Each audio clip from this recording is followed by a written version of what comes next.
Yang ketiga, sebetulnya saya sudah jawab tentang jasa mereka itu sudah saya jawab satu persatu, tapi ditanyakan lagi. Yang pasti aku nggak mau jawab yang sudah ditanyakan dan sudah aku jawab. Sia-sia. Nanti kamu tanya lagi, ya. Oke. Ya, sebentar. Yeah, Saya belum selesai. Yang kedua yang perlu saya jawab, Yesus waktu di kayu salib berkata, ampuni ya Bapa, karena mereka tidak tahu apa yang mereka berbuat. Artinya mereka itu gagal paham tentang kematian Yesus, dikira Yesus mati selesai. Mereka nggak paham bahwa Yesus bangkit itu justru mendatangkan keselamatan. Itu yang kedua. Yang ketiga, bahwa Yesus itu mati di salib itu ada ratusan nubuatan. Bukan satu dua, ratusan nubuatan. Contoh nubuatan yang perlu saya bacakan, beberapa ayat aja. Nubuatan salib di Mazmur 22 ayat 16, 18 dan 18. Sebab anjing-anjing mengerumuni aku, gerombolan penjahat mengepung aku, mereka menusuk tangan dan kakiku, segala tulang dapat kuhitung, mereka menonton, mereka memandang aku, mereka membabikan pakaianku di antara mereka dan mereka membuang undi atas jubahku. Ya, tangan dan kaki Yesus dipaku. Ini dikisahkan di kitab Mazmur. Mazmur tidak pernah, Mazmur Daud tidak pernah tangannya dipaku. Ya, pakaiannya tidak pernah diundi. Justru Yesus yang pakaiannya diundi. Ini sekarang penggenapannya.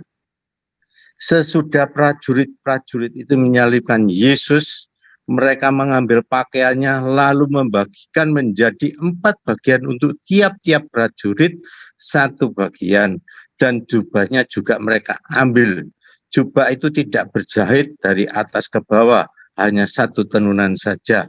Karena itu mereka berkata seorang kepada yang lain, janganlah kita membagikan menjadi berapa potong, tapi baiklah kita membuang undi untuk menentukan siapa yang mendapatkan.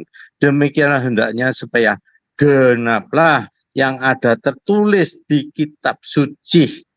Dan sudah dinubuatkan kan, mereka akhirnya membagi-bagikan pakaianku lewat undian, di antara mereka membuang undi atas jubahku. Hal itu telah dilakukan prajurit itu. Jadi itu sudah dinubuatkan dan sudah digenapi. Ya, jadi intinya mereka itu semua mereka-merekakan yang jahat, tapi Tuhan mengubahkan semuanya itu sudah di dalam rancangan Allah. Jadi mereka itu sudah terperangkap dengan rancangan Allah untuk menyelamatkan umatnya dari dosa. Demikian Bang Suma jawaban saya. Baik, jadi ketika Bapak kemudian membawa Mazmur 22 kitabnya orang Yahudi ya, untuk kemudian mendudukkan Yesus yang Tuhannya orang Kristen. Saya rasa itu tidak ada yang mudah, tidak ada yang susah Pak. Tinggal dicocok-cocokkan aja Pak. Ya, nah, hanya sangat disayangkan kenapa nggak diambil juga Mazmur 91 yang menerangkan tentang Yesus yang tidak akan mungkin dibunuh Pak. Kenapa nggak diambil Mazmur 91-nya? Karena di situ diterangkan tentang Yesus. Yesus adalah anak Allah. Dan di 91 itu, Mazmur 91 itu bercerita tentang anak Allah. Jangankan dibunuh Pak, untuk kemudian kakinya terantuk batu saja Tuhan tidak mengizinkan terjadi terhadap anak Allah. Dan Yesus itu adalah anak Allah. Makanya iblis ketika mencoba Yesus, dia katakan, ada tertulis bahwa dia akan mengutus malaikat-malaikatnya untuk menantang engkau di tangannya agar kakimu tidak terantuk kepada batu.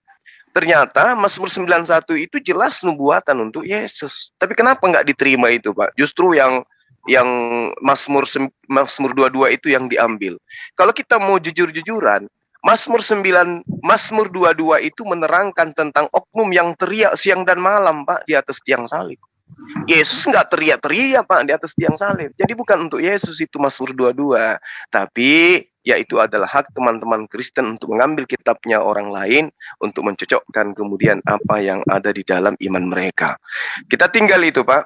Nah, kalau misalnya Bapak tadi mengatakan bahwa itu sudah dinubuatkan, berarti Tuhan sudah merencanakan adanya oknum-oknum yang akan terlibat di dalam pembunuhan terhadap Yesus. Nah, kalau misalnya orang ini diupah dengan neraka karena mereka masuk ke dalam rancangan Tuhan, berarti Tuhan merancang orang-orang ini masuk ke neraka. Berarti Tuhan yang memprakarsai orang-orang ini kemudian masuk ke dalam neraka. Ini berat Pak untuk diterima. Kenapa berat diterima? Lah kan Tuhan yang membuat orang-orang itu kemudian melangkahkan kaki untuk membunuh si Tuhan. Kenapa kemudian diupah dengan neraka? Harusnya mereka ini adalah orang-orang yang berjasa yang menyebabkan miliaran orang Kristen terselamatkan. Enak di Kristen, enak di Kristen. Bagaimana kalau misalnya posisi ditukar? Orang Kristen yang dijadikan Tuhan sebagai alat untuk membunuh Yesus dan pelaku daripada Yesus, pelaku daripada pembunuhan Yesus itu menerima kemudian upah dibebaskan dari kutukan Torah dan juga kutukan daripada dosa waris kalau dibalik. Nah, kalau misalnya mereka protes kepada Tuhan, ya Tuhan kenapa kau jadikan aku sebagai tumbal? Kau selamatkan miliaran Kristen sementara kamu masukkan aku ke dalam neraka. Padahal mereka itu menerima Yesus sebagai Tuhan akibat saya. Saya yang membunuh Yesus sampai mereka punya Tuhan. Saya yang membunuh Yesus sampai mereka punya dosa itu ditebus. Kok saya diupah dengan neraka? Padahal dalil-dalil dalam kitabmu mengatakan bahwa manusia diupah berdasarkan terhadap perbuatannya. Perbuatan saya mendatangkan kebaikan. Miliaran manusia terselamatkan karena saya membunuh Tuhannya di atas tiang salib. Itulah poin Pak. Jadi Bapak jangan bosan ketika kemudian saya tanya dengan pertanyaan yang sama. Karena tidak rasional Pak. Misalnya gini. Saya melakukan sesuatu yang dipandang oleh manusia itu adalah suatu keburukan. Tetapi dalil di dalam kitab Bapak mengatakan ya bahwa tidak dipandang baik oleh manusia. Apa yang dipandang baik oleh manusia belum tentu baik di mata Tuhan. Apa yang dipandang buruk di mata manusia belum tentu buruk di mata Tuhan. Itu Alkitab, itu Bible Bapak yang mengatakan. Nah sekarang, menurut pandangan kita manusia, pengkhianatan terhadap Yesus itu adalah sebuah keburukan. Tapi ternyata itu adalah rencana Tuhan. Berarti keburukan menurut pandangan manusia adalah kebaikan menurut Tuhan. Kenapa? Karena miliaran manusia terselamatkan karena akibat pembunuhan Tuhan di atas tiang salib. Maka muncul pertanyaan, apa upah bagi mereka yang melakukan rencana Tuhan? Tuhan loh yang merencanakan. Menurut Bapak dinubuatkan itu adalah sesuatu yang diskenariakan oleh Tuhan. Berarti Tuhan sudah menunjuk pelaku-pelaku eksekutor terhadap pembunuhan Yesus sampai diperingati hari ini. Dikatakan Jumat Agung. Kenapa? Karena ada pelaku pembunuhan. Kalau tidak ada pelaku pembunuhan, tidak ada Jumat Agung, Pak. Tidak ada kematian Yesus Kristus, tidak ada Kristen, tidak ada kemudian pembebasan dari dosa waris. Jadi kita tidak boleh menyepelekan orang-orang yang berjasa. Mereka lah yang menyebabkan adanya keselamatan bagi orang Kristen. Mereka lah yang menyebabkan adanya Tuhan mati di atas tiang salib. Kalau mereka tidak melakukan eksekusi mati terhadap Yesus, Tuhannya orang Kristen, lalu bagaimana ceritanya Yesus mau menebus dosa waris itu? Bagaimana kemudian ceritanya Yesus yang konon ceritanya sudah dinubuatkan untuk mati? Apakah Yesus dibolehkan bunuh diri? Atau harus ada yang mematikan dia? Kalau harus ada yang mematikan dia, maka apa upah daripada orang yang melakukan pembunuhan? Nah, kalau misalnya Yesus lagi bertanya, kata Bapak tadi di atas tiang, ya Bapak, ampunilah mereka, karena mereka tidak tahu apa yang mereka perbuat. Yesus tidak perlu berdoa kayak begitu. Kenapa? Yesus Tuhan itu sendiri. Yesus yang merancang itu semua terjadi. Bahkan harusnya Yesus itu berdoa, ya Bapak, tolong persiapkan surga yang terbaik buat mereka-mereka yang telah membunuh aku, karena perbuatan mereka miliaran manusia akan terselamatkan. Itu baru benar, Pak. Tapi kalau konsepnya seperti yang Bapak utarakan, ini yang benar yang mana? Gitu loh, Pak. Jadi harus ada data pendukung Kenapa? Yeremia 17 nomor 10, Yeremia 32 nomor 19, Yehezkiel 7 nomor 27, Roma 2 nomor 6, Roma 1 nomor Roma 2 nomor 1, Kolose 1 8, Kolose 1 2, Kolose 1 10, Efesus 6 8, Efesus 6 1, Pengkhotbah 1 17, Wahyu 2 23 dan seterusnya. Manusia diupah atas perbuatan mereka masing-masing. Loh, Tuhan yang merencanakan manusia ini untuk melakukan pembunuhan, kok diupah dengan neraka? Sementara Tuhan sendiri yang merancang itu. Coba Pak, Bapak adalah senior, Bapak tentu tahu bagaimana mencari solusi yang terbaik yang masuk akal. Silakan. Ya. Sebaiknya jangan panjang lebar, membingungkan, memuakkan. Ya, pasti Bapak muak, pasti Bapak bingung karena ini tabrakan dengan iman Bapak dengan kenyataan. Silakan. Tidak, karena apa yang sudah saya jawab mesti ditanyakan lagi. Harusnya yang lain gitulah, ya. Enggak Pak, ini kita harus mencerahkan Pak, bukan mengaburkan. Kita harus mencerahkan. Jadi kalau Bapak minta sebagai narasumber, ya Bapak harus menjelaskan, jangan mengaburkan. Silakan. Oke, jangan dipotong ya. Oke, saya jawab. Ya, Anda selalu mengatakan itu upah. Sudah saya jawab, upah itu tidak ada. Mereka gagal paham. Tidak ada seorang pun yang waktu itu menyalahkan Yesus itu tujuannya supaya Yesus mati nebus dosa. Tidak ada. Jadi tidak ada upah. Mereka salah paham, gagal paham. Yesus itu bangkit. Itu yang mereka tak pernah tahu. Itu soal upah. Lah terus sudah saya sebutkan, apakah mereka masuk neraka? Yang mengatakan masuk neraka ya siapa? Yesus sudah mengampuni dosa mereka bagi yang mau percaya. Ya nggak mau percaya nggak apa-apa. Ya tebus sendiri di neraka kan gitu aja kok repot gitu ya. Terus ini kan itu menurut semua menurut semua ini itu ayatnya semua banyak apa isinya ya nggak tahu, pokok disebut supaya kelihatannya waduh hafal Alkitab. Ya, sekarang ini yang saya sebut ini semua kata Yesus. Bukan kata Paulus yang kamu benci atau kata siapapun atau apa. Coba ya, saya baca. Matius 16:21. Sejak waktu itu Yesus mulai menyatakan kepada murid-muridnya bahwa ia harus pergi ke Yerusalem dan menanggung banyak penderitaan dari pihak tua-tua, imam kepala, ahli Taurat, lalu dibunuh dan dibangkitkan hari ketiga. Itu sudah dikatakan loh ini. Bahkan Petrus sendiri muridnya juga enggak paham. Dia mikir, waduh, enggak mungkin. Utusan Allah itu sampai disalib itu enggak mungkin. Yesus malah marah. Gitu ya. Terus kata Yesus yang kedua. Matius 26 ayat 28. Sebab inilah darahku, darah perjanjian yang ditumpahkan bagi banyak orang untuk pengampunan dosa. Jadi sebelum Yesus disalib, dia mengadakan perjamuan kudus, roti lambang tubuhnya, dan air anggur lambang darahnya yang tercurah. Itu kata Yesus juga. Kata Yesus di Lukas 23 ayat 46, lalu Yesus berseru dengan suara nyaring, ya Bapa, ke dalam tanganmu ku serahkan nyawaku. Dan sesudah berkata demikian, ia menyerahkan nyawa. Jelas ya, Yesus disalib, tidak diganti yang menyerupai. Kedua, bedanya kalau yang lain itu dicabut nyawanya, kalau Yesus menyerahkan nyawa pada Allah Bapa. Dan hari ketiga bangkit. Itu bedanya, ya. Kata Yesus lagi, Matius 20 ayat 28, sama seperti anak manusia, datang bukan untuk melayani, melainkan melainkan untuk memberikan nyawanya menjadi tebusan bagi banyak orang. Ini semua kata Yesus. Jadi tidak ada itu diganti yang menyerupai. Ya, yang dikatakan yang menyerupai katanya Yudas itu di tempat yang berbeda. Dia bunuh diri, yang satunya disalib. Jadi semua ada bukti-bukti fakta bahwa Yesus itu mati dan bangkit. Ya, itu aja dulu. Terima kasih.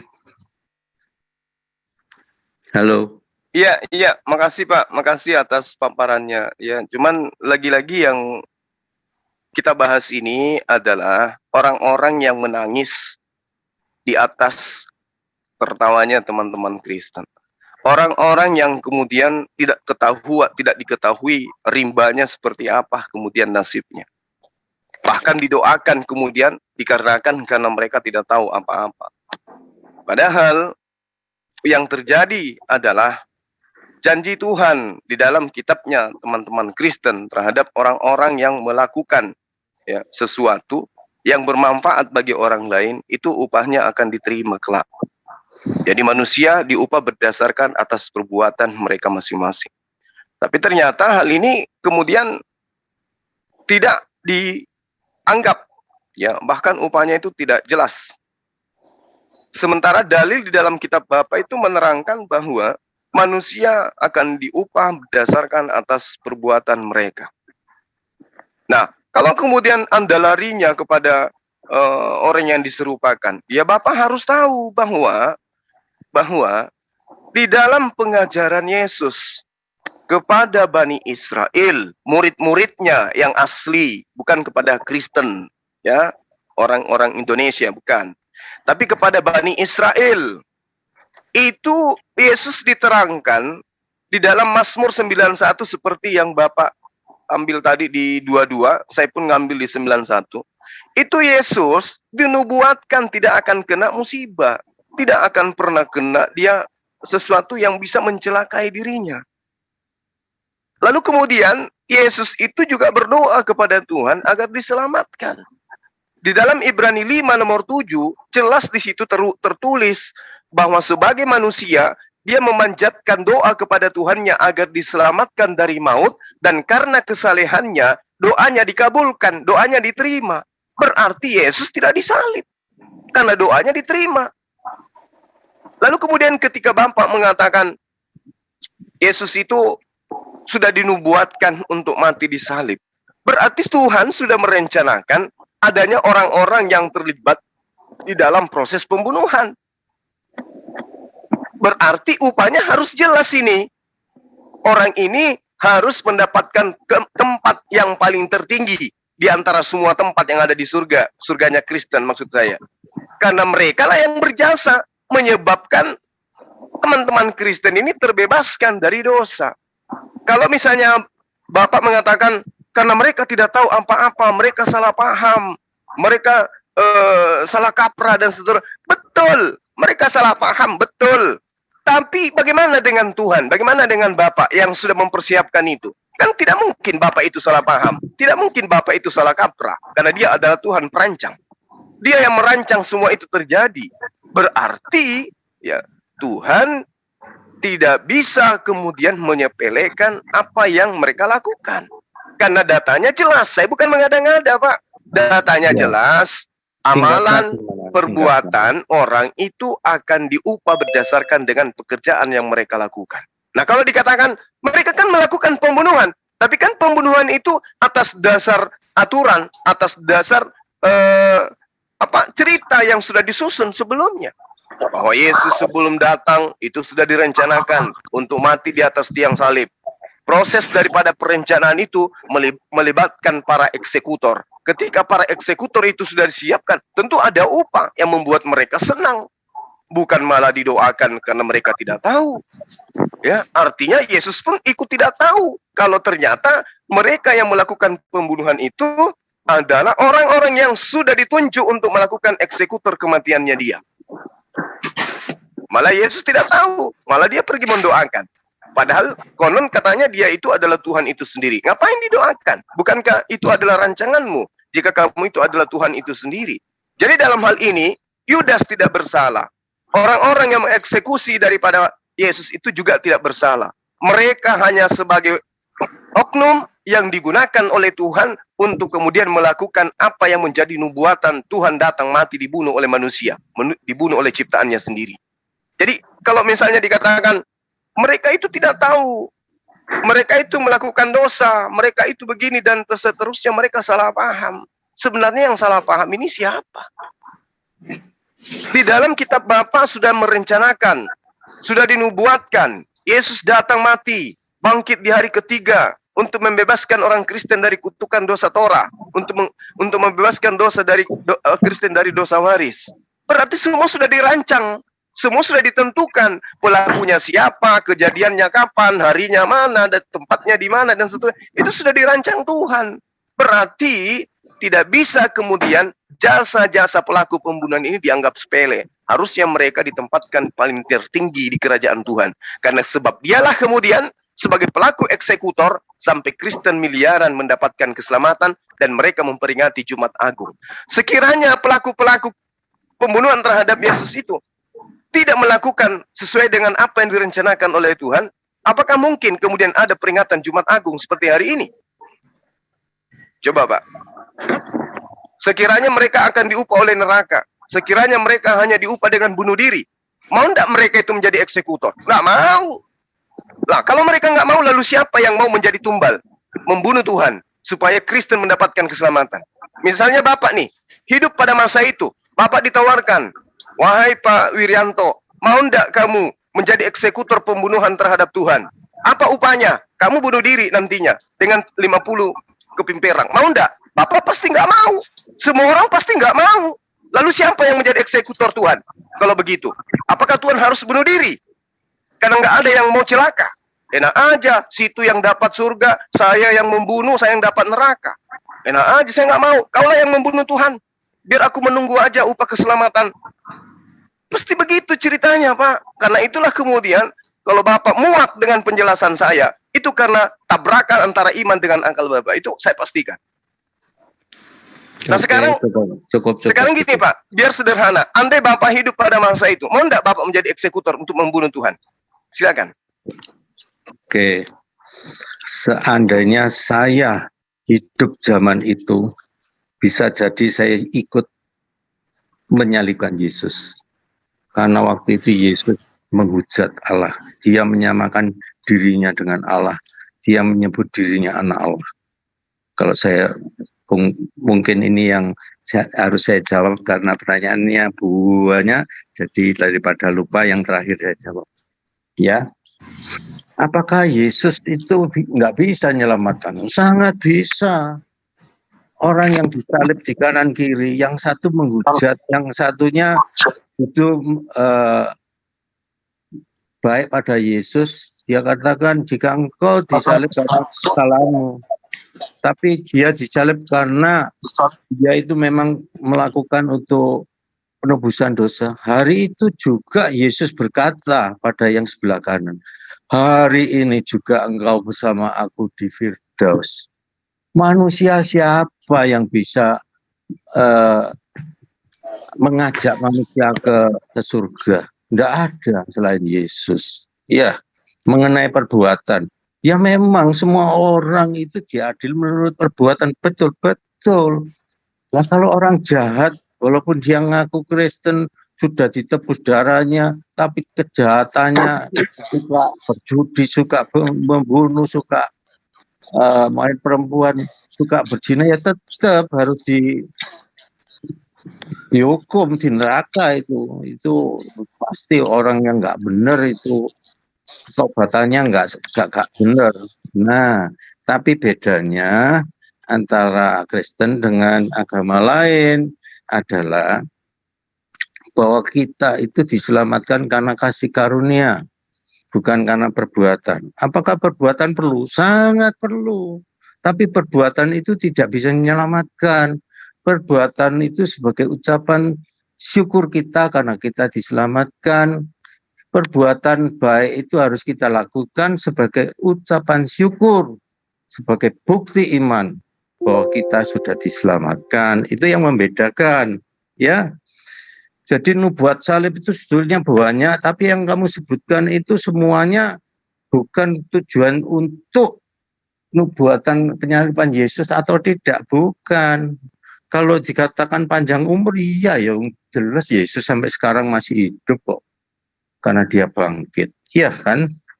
Kalau dia berdoa, ya memang Yesus pun juga sebetulnya dia menghadapi kegentaran yang luar biasa.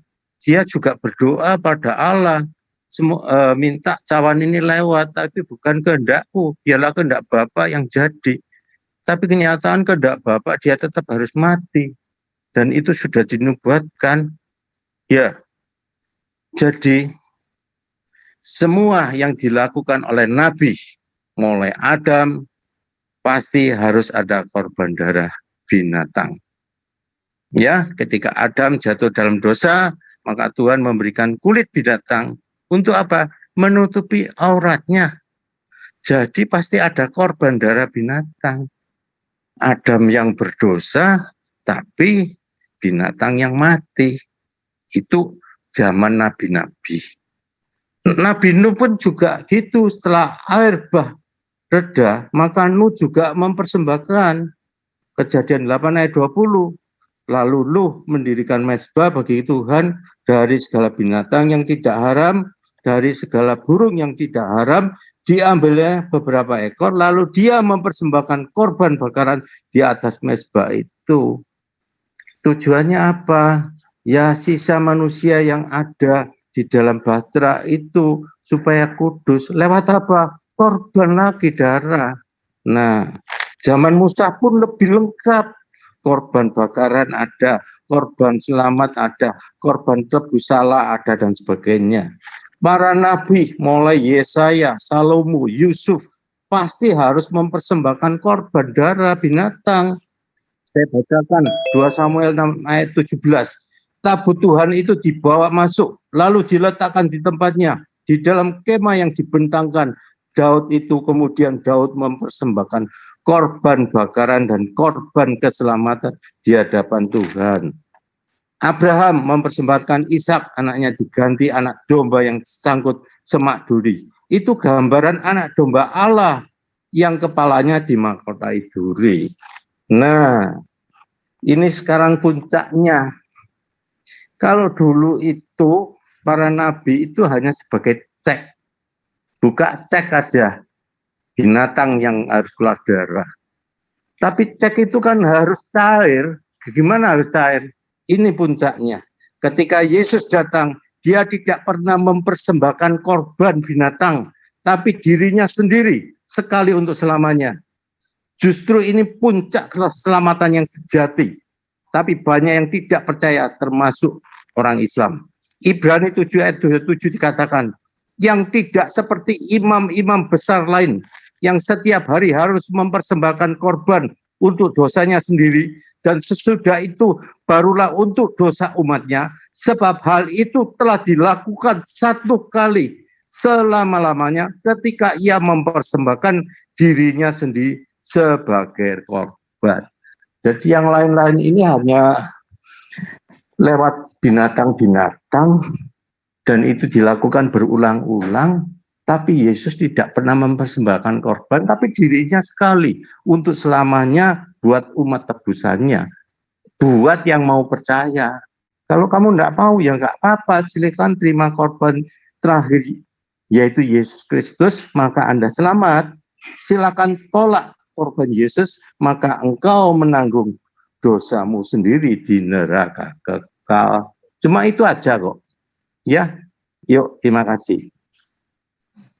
Oke, baik Pak. Jadi ketika Bapak tadi mengatakan bahwa sekiranya Bapak itu hidup pada masa itu, maka Bapak pun akan ikut terlibat di dalam proses pembunuhan terhadap Yesus, disebabkan oleh karena Yesus menghujat Tuhan dengan mengatakan dirinya adalah sebagai anak Tuhan, kan gitu ya? Betul. Nah, apakah kemudian Yesus tidak menjawab tuduhan Pak pada masa itu? Tidak, dia mengatakan iya, apa yang kamu katakan benar. Nah, berarti Bapak lupa atau tidak baca di dalam Yohanes 10 nomor 34, 35, 36. Apa itu? Yesus menjawab mereka yang menuduh Yesus menghujat Tuhan dengan mengatakan anak Tuhan. Dan seakan-akan dia menyetarakan dirinya dengan Tuhan. Ia mengatakan di dalam Yohanes 10 nomor 34, bukankah di dalam kitab Tauratmu dikatakan, siapapun yang diserahi tugas untuk menyampaikan firman, maka dia adalah Tuhan, maka dia adalah Allah. Dia nggak ngaku anak Allah, tapi dia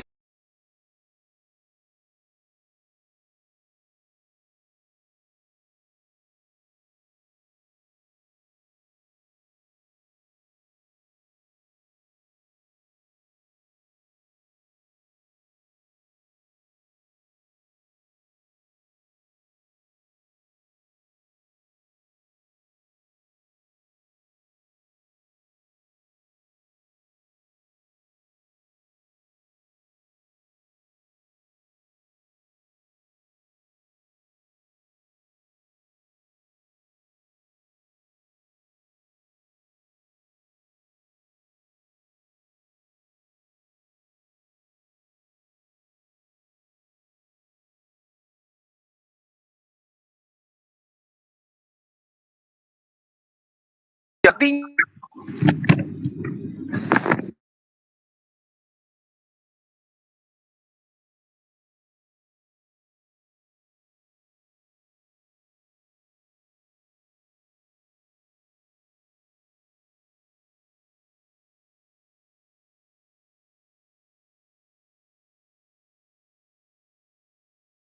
Lupa dengan neraka, karena Anda salah paham terhadap pernyataan Yesus. Saya masih sum, ya. Sebentar lagi Pak, saya keluar ya, bentar. Iya, sebentar ya Pak, bentar. Oke, saya tambahkan sedikit lagi Pak. Oke, bentar ya Pak Suma, maaf. Ya. Saya ada tamu ini ditunggu di depan. Cuma pasti semua pertanyaan Pak Suma pasti saya bisa jawab ya. Cuma maaf ini ada tamu sudah janjian. Ya, oke. Ya. Baik Pak, baik. Makasih banyak Pak atas waktunya. Terima kasih, sehat selalu, panjang umur Bapak. Silakan. Terima kasih Pak Suma, terima kasih Tuhan. Sama-sama. Teman-teman netizen, mohon maaf ya, mungkin kita harus pending dulu tema kita pada siang hari ini, atau mungkin ada dari teman Kristen yang mau melanjutkan. Waktu dan tempat serta panggung saya persilahkan, kursinya juga silakan, lampu sorot tolong diarahkan ke wajah Kristen yang ingin menyambung materi ini. Kepada teman-teman netizen minta maaf karena di rumah saya ini jaringannya agak gangguan. Mungkin jaringannya juga lagi puasa atau operatornya di kantor daripada ini lagi tamu juga nggak Bang Juma? Puasa kali. Ya, gimana? Di rumah Bang Juma ada tamu juga nggak? Iya, jaringan. Tapi sekarang udah agak mending, bagus. Terima kasih. Silakan teman-teman Kristen yang ada di sini. Ada adik saya Meme Bos, kalau mau melanjutkan. Kalau tidak, saya monolog sebentar ini untuk menjelaskan bahwa Yesus itu tidak mati di salib. Ya, ini monolog aja dulu Bang, nanti kita topik yang baru aja, topik yang sudah ditentukan tadi itu aja. Oke, baik. Ya, Al-Quran menerangkan begini, di dalam surah An-Nisa ya, ayat 157, bahwa orang-orang yang ada pada masa itu mengalami sesuatu yang sangat luar biasa. Orang-orang yang melakukan pembunuhan terhadap Yesus itu mereka mendapatkan kejadian yang luar biasa. Apa kejadian yang luar biasa itu? Oleh Allah mereka diserupakan, ya. Jadi oknum yang mereka bunuh itu diserupakan dengan Nabi Isa alaihissalam. Wa innal ladzina ikhtalafu fihi lafi syakkin min ma lahum bihi min ilmin illa tibaa zan wa ma qataluh yaqina. Jadi mereka tidak punya keyakinan terhadap yang mereka bunuh. Itu bisa dilihat dalam Kisah Para Rasul 25 nomor 19, bagaimana kemudian tentang Yesus mereka berselisih. Sampai hari ini Yahudi Kristen masih berselisih tentang Yesus.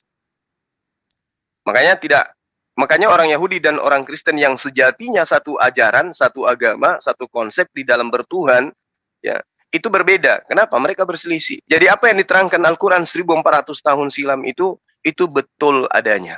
Kemudian, ketika Al-Quran menerangkan bahwa diserupakan orang itu bagi mereka pelaku-pelaku pembunuhan, penyerupaan wajah orang lain menjadi Yesus sehingga proses penyaliban menjadi salah satu kondisi di mana ini adalah penangkapan atau pembunuhan yang salah alamat, itu juga didukung oleh Bible yang menyebutkan bahwa penangkapan dilakukan pada waktu yang gelap. Boleh kita lihat di dalam Yohanes 18 nomor 3. Maka Yudas pergi ke tempat itu dengan membawa sepasukan tentara Romawi dan beberapa pengawal rumah Tuhan yang disuruh oleh imam-imam kepala dan orang-orang Farisi. Mereka membawa senjata, lentera, dan obor. Berarti penangkapan terjadi pada masa malam, gelap. Di situ ada lentera dan obor. Satu poin. Kemudian, Matius 17 nomor 2. Salah tangkap itu kemungkinan saja bisa terjadi. Dan semakin mungkin. Kenapa? Karena pertama, Yesus punya mujizat dapat merubah wajah. Bisa dilihat di dalam Matius 17 nomor 2. Terlebih lagi, para tentara yang melakukan penangkapan terhadap Yesus, tidak ada satupun di antara mereka yang mengenal wajah Yesus. Sehingga mereka harus menyewa Yudas untuk menunjukkan siapa Yesus dengan upah 30 keping uang perak. Bisa dilihat dalam Matius 26 nomor 15.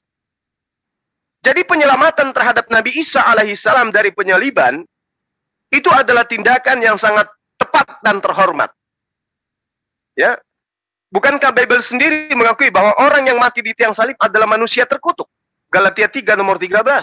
Sebab ada tertulis, terkutuklah orang yang digantung pada kayu salib. Sehingga pernyataan Al-Quran bahwa orang-orang berselisih paham dan ragu-ragu tentang pembunuhan Nabi Isa adalah kebenaran yang tidak dapat disangkal. Buktinya, laporan penyaliban dalam Bible penuh kontradiktif dan keraguan. Misalnya, pada waktu penyaliban, menurut Markus, di dalam poin 15 nomor 25, Yesus disalib pada jam 9. Sementara menurut Yohanes 19 nomor 14, itu disalibnya pada jam 12. Yesus masih ada, Yesus belum disalib pada masa itu. Jam 12 siang, Yesus belum disalib. Menurut Yohanes 19 nomor 14. Menurut Markus 15 nomor 25, Yesus disalib bahkan dari jam 9 pagi. Lalu kemudian, dua gospel lain, Matius dan Lukas, itu alpa. Dia tidak menceritakan, dia tidak menulis kejadian yang sangat luar biasa itu. Kemana Lukas? Kemana Matius? Kenapa nggak mencatat kejadian luar biasa itu? Kalau itu memang betul terjadi, maka keempat penulis kitab ini akan menuliskan kejadian yang luar biasa ini. Buktinya, Lukas, Matius menceritakan tentang kelahiran Yesus. Tapi kenapa kemudian tentang penangkapan, penyaliban Yesus mereka lupa untuk menuliskan? Inilah yang diterangkan oleh Al-Quran, mereka berselisih paham tentang itu. Jadi kontradiksi penyaliban Yesus itu masih banyak. Ya. Banyak kontradiksi yang bisa kita bisa kupas di dalam buku-buku sejarah yang para ilmuwan yang bagaimana mereka kemudian menceritakan tentang dokumen-dokumen yang menceritakan tentang penyaliban yang terjadi satu oknum pada masa itu. Nah, kemudian kesaksian Bible tentang penyaliban itu diragukan. Jadi ketika Al-Quran mengatakan mereka berselisih paham, itu tidak bisa dipungkiri. Pernyataan ini, ya pernyataan yang saya terangkan ini, itu karena para murid Yesus bukanlah saksi mata penyaliban. Terbukti menurut Bible itu sendiri. Ketika Yesus dibekuk tentara kafir, orang-orang Yahudi dan orang Romawi pada masa itu, semua muridnya lari meninggalkan Yesus. Itu bisa dilihat di Markus 14, nomor 46 sampai nomor 50. Nah, ketika dihadapkan kemudian Yesus di pengadilan, Yesus sangat membutuhkan pembelaan pada para muridnya. Tetapi semua murid Yesus tak satu pun yang melakukan pembelaan. Bahkan Petrus di dalam Markus 14 nomor 68 sampai 71, Petrus ini murid kesayangan Yesus justru menyangkal dan mengaku tidak kenal dengan Yesus. Jadi penulis keempat Bible tidak satu pun yang menyaksikan peristiwa dengan mata kepalanya sendiri. Markus, Matius, Yohanes, bahkan Paulus itu tidak menjadi saksi penyaliban. Gak ada itu. Ya, bahkan Bible Markus sampai sekarang masih belum diketahui dengan pasti siapa penulisnya. Lalu kenapa kemudian dia menceritakan tentang kejadian penyaliban itu, sementara Lukas, Matius tidak menceritakan kejadian itu.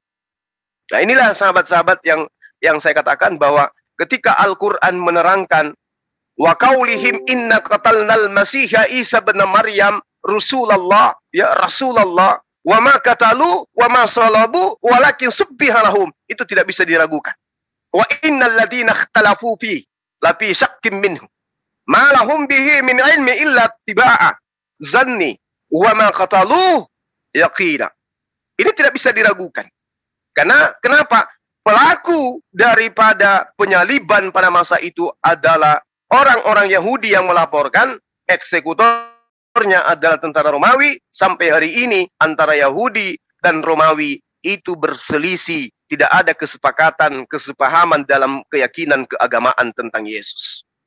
Yahudi bahkan tidak kemudian mendudukkan Yesus sebagai tokoh sentralisasi dalam agama mereka. Ini bukti apa yang diterangkan oleh Al-Quran tidak bisa diragukan. Nah, lalu kemudian, sahabat sedikit lagi ya, saya tambahkan.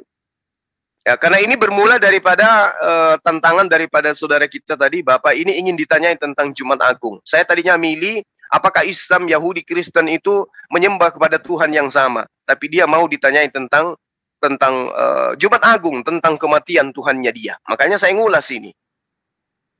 Lalu kemudian sahabat-sahabat yang dirahmati oleh Tuhan yang Maha Esa, ketika kita berbicara mengenai apa yang kemudian diyakini oleh teman-teman Kristen sebagai sebuah kebenaran, kita melihat bagaimana kemudian rencana untuk membunuh Yesus. Mulai dari Matius 26, nomor 1, nomor 2, nomor 3, nomor 4. Nomor 14, nomor 15 dari Matius 6 ini. Matius 26 ini. Setelah Yesus selesai dengan segala pengajarannya itu, berkatalah ia kepada murid-muridnya, kamu tahu bahwa 2 hari lagi akan dirayakan Paskah. Maka anak manusia akan diserahkan untuk disalibkan. Pada waktu itu berkumpul imam-imam kepala dan tua-tua bangsa Yahudi di istana imam besar yang bernama Kayafas. Kemudian mereka merunding untuk berencana untuk menangkap Yesus dengan tipu muslihat dan untuk membunuh dia.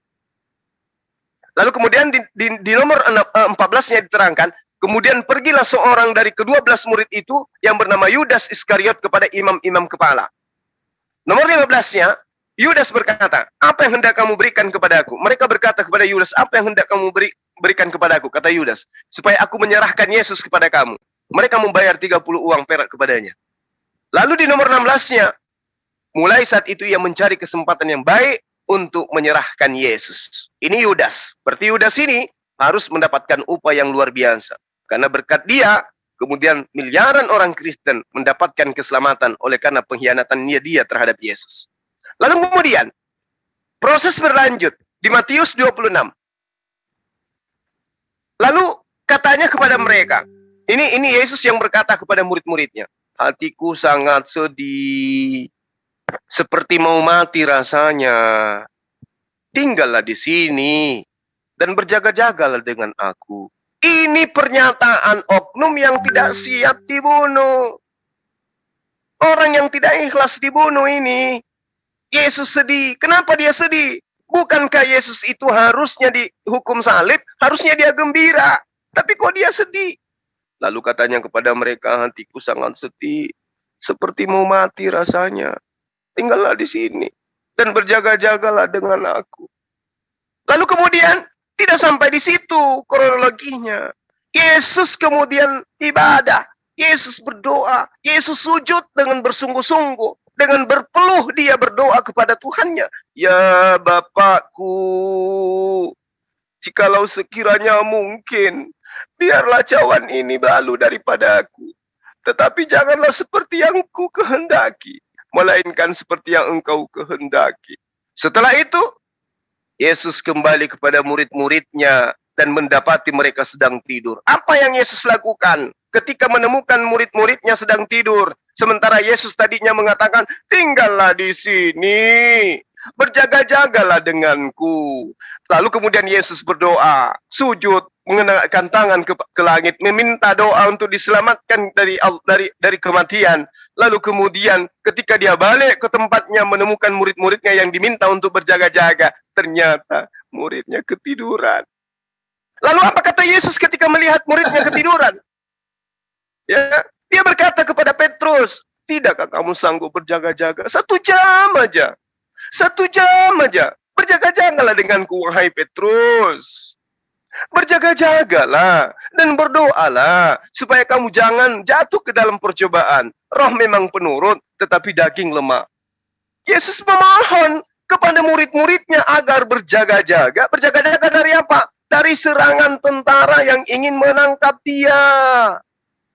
Ya, ini Yesus sedang bersedih, ini Yesus sedang berdoa.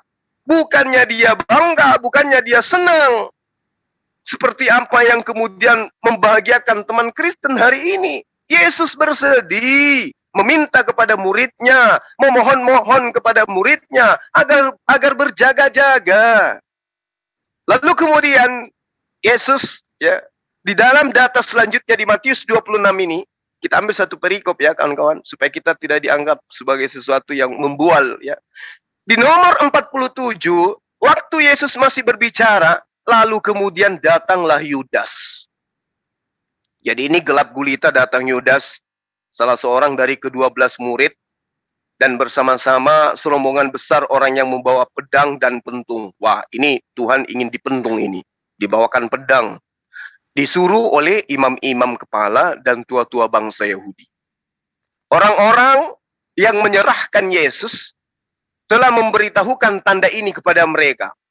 Orang yang akan kucium, itulah dia. Tangkaplah dia. Kata Yudas kepada tentara Romawi. Di data nomor 49, dan segera ia maju mendapatkan Yesus dan berkata, "Salam Rabi." Lalu Yudas mencium Yesus.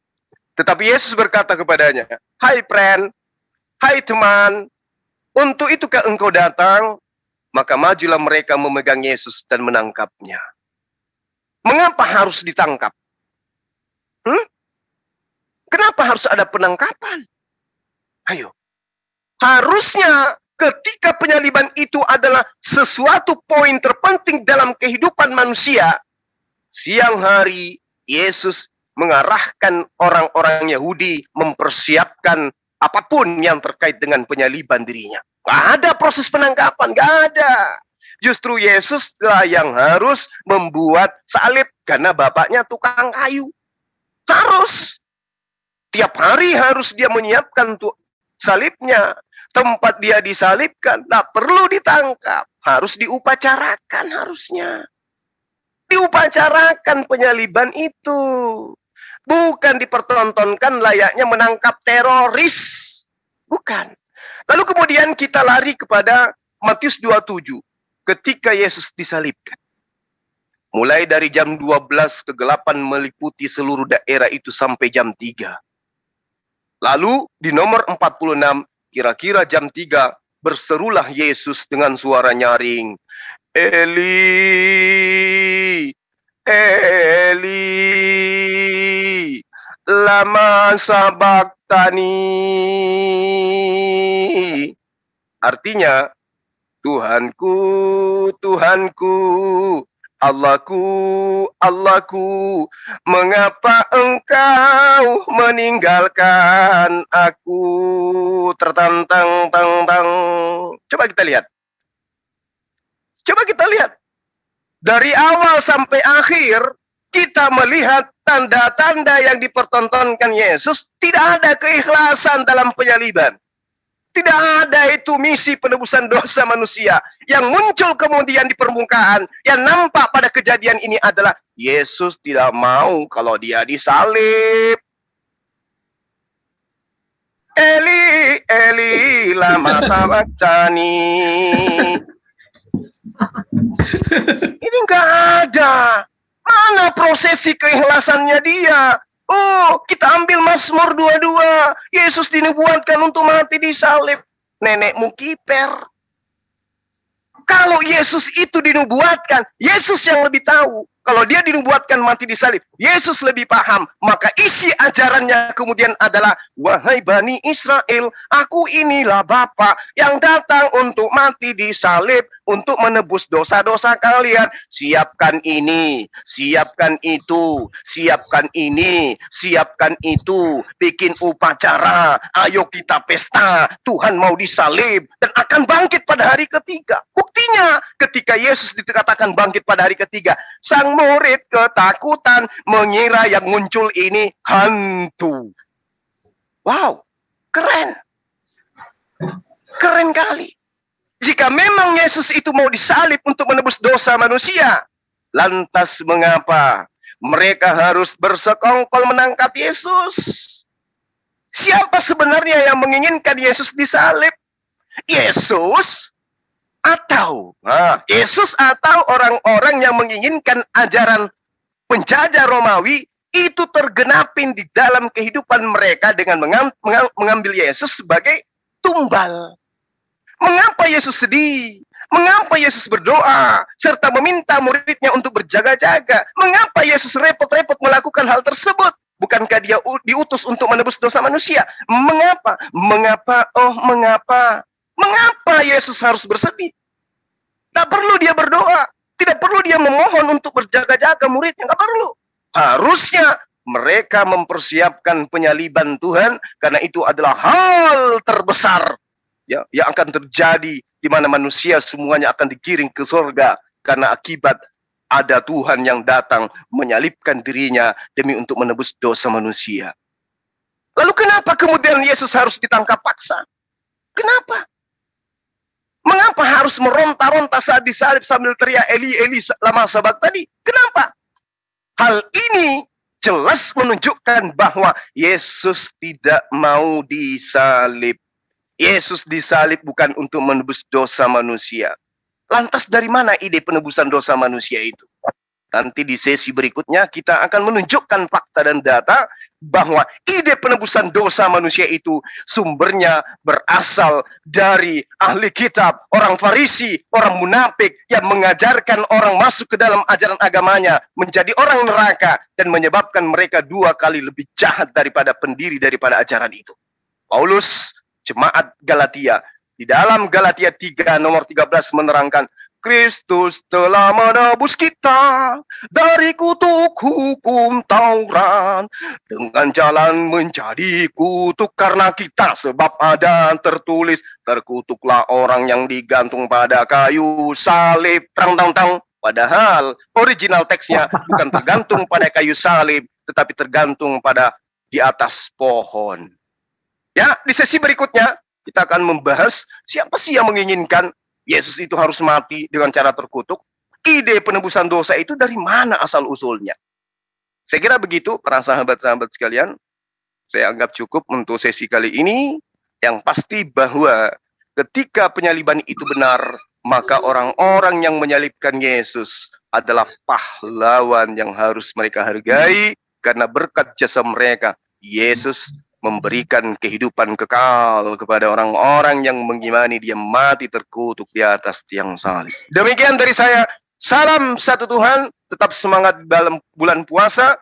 Ya, tetap perbanyak kemudian zikir, berdoa kepada Allah agar generasi kita dijauhkan dari ajaran-ajaran seperti ini, ajaran di mana Tuhan teriak, Eli Eli lama sabachthani, Tuhanku Tuhanku, mengapa engkau meninggalkan Tuhan? Demikian.